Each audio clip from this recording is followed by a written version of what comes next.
the idea of cancel culture and like people not being willing to have nuanced discussion. It's funny that Gen Z is described as like being the opposite, where they are more interested in having nuance, where I guess millennials and Gen X would be the ones that feed more into like black and white tribalism. I guess that makes us less in common with with Gen Z than I thought we would be, considering that our ages are closer. I don't know, like I have been branching my friendship branch out to more Gen Zs, but I kind of feel like everyone is more or less on the same page. I do feel like for some of my friends that are millennials and Gen X, they're less open to broaching a controversial topic in serious depth than Gen Zs, or like you have to become really close friends with them before they'll be like, and my opinion on this is blah. It's kind of like openness to having that conversation, but not necessarily not having that conversation. Maybe because millennials now, we are more in the part of our lives where we're growing into have influence over things. Our generation can run for office, you know, like we are starting to become leaders within private organizations and stuff. We can actually impact things. We are more likely, I think, to subscribe to like that tribalism than Gen Z. The way I see it is the tribalism is coming across in many different ways. Like politics is a huge one, but also like the social strife that we've been talking about since George Floyd happened. Like things have become very polarized within like social and racial sides of the spectrum of like essentially like, are you a racist or you're not a racist? Trying to make it so black and white with those kinds of things. And like, if you don't agree with these exact things, then you're not with us, you're against us. Or like interracial strife as well. Like I'm seeing so many schisms that like when he mentioned that tribalism is like a big part of crisis time, I was like, yeah, I can see that, because like especially socially it's become so like, I'm in this group, not that group. You can't understand my group because you're not in it. And so the reason I said that I don't think Gen Z is as into that as millennials is that we originally talked about nuance. I don't have that many Gen Z friends, but as you know, I waste a lot of time on TikTok because of promoting our podcast. So I watch a lot of TikTok. And the biggest thing I noticed that is different between TikTok and Instagram, for example, and we all know Instagram is where millennials live and TikTok is where Gen Z lives. The main difference is that TikTok is where dialogue happens. And Instagram, at least the algorithm, doesn't favor like talking and like debating things in the videos. And on TikTok, a lot of stuff that's like the most high performing shit is like, for example, a Gen Z person will record a video and be like, tell me your most controversial opinion that like most people would shit on you for. And then it's like sparking this dialogue where people then stitch that video to be like, I actually hate blah, blah, blah. And so it's all about debate and they don't shy away from controversy. I think they entertain more gray area than millennials might, or like older generations might. And so that's where I'm like, I can see that kind of description within Gen Z, literally in just how they discuss things on TikTok. That's interesting, because I wonder if it's just the visibility of their discussion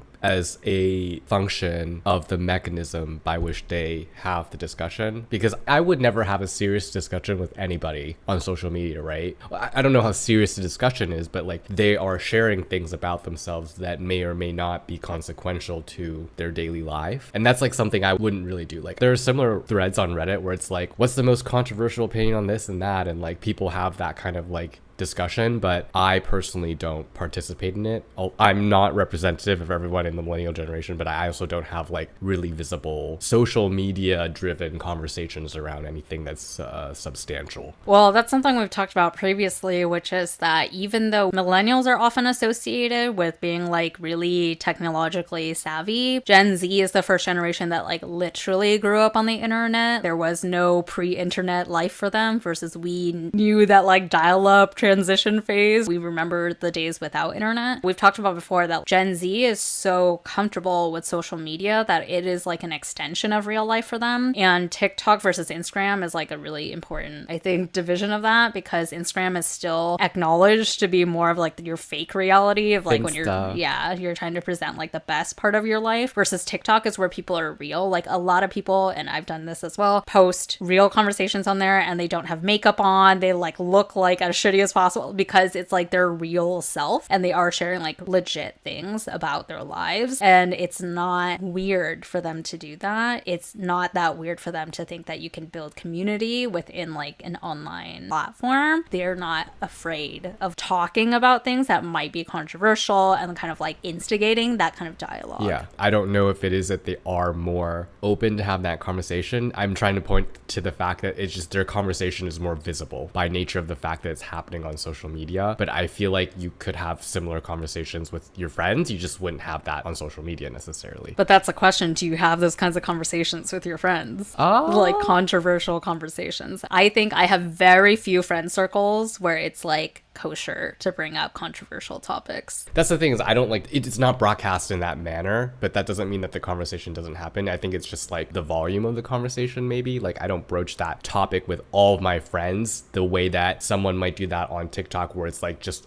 open to everybody. I mean, for example, I have maybe 3 friends I would ever talk to about controversial topics. Like, I know the podcast is a different thing because it's more similar to TikTok and we're like, whatever, all the controversial shit. But like, I always like dance around the subject. I feel like it is not as open of a space in general. Like you said, you wouldn't talk to all friends about it. Yeah, and sure. why is that? Is because like, you know, certain friends would be like miffed or like easily not entertain it or have more staunch beliefs you know.